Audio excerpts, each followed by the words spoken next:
மாநகராட்சி 80வது வார்டுக்கு உட்பட்ட கெம்பட்டி காலனி மாநகராட்சி மேல்நிலைப் பள்ளி மற்றும் செல்வபுரம் ஆண்கள் பெண்கள் மேல்நிலைப் பள்ளிகளில் கோவை மாநகராட்சி பொது சுகாதார குழு தலைவர், கோவை மாநகர் மாவட்டம் வர்த்தகர் அணி அமைப்பாளர் பெயூர் மாறுசெல்வன் தேசிய கொடி ஏற்றி வைத்து மாணவர்களிடையே சிறப்புரையாற்றினார்.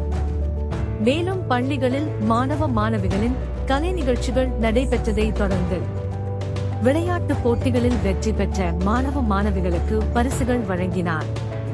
இந்நிகழ்ச்சியில் செல்வபுரம் ஆண்கள் பெண்கள் மேல்நிலைப் பள்ளியின் தலைமை ஆசிரியர்கள் தேவ சகாயம், தனலட்சுமி மற்றும் வார்டு செயலாளர் நாகு தங்கவேலன், பகுதி துணை செயலாளர் என் ஜெயூர் முருகேசன் மற்றும் பள்ளி குழந்தைகள் பெற்றோர்கள், ரோட்டரி கிளப் சங்க நிர்வாகிகள், கழக நிர்வாகிகள் என இந்த 76வது குடியரசு தின விழாவில் கலந்து கொண்டு குடியரசு தின விழாவை போற்றினர்.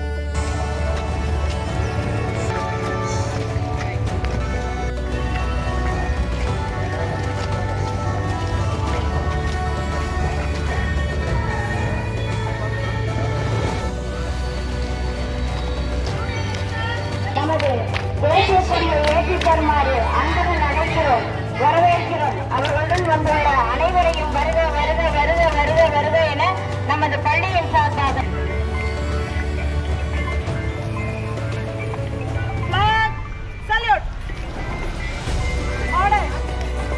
கொடிப்பாடு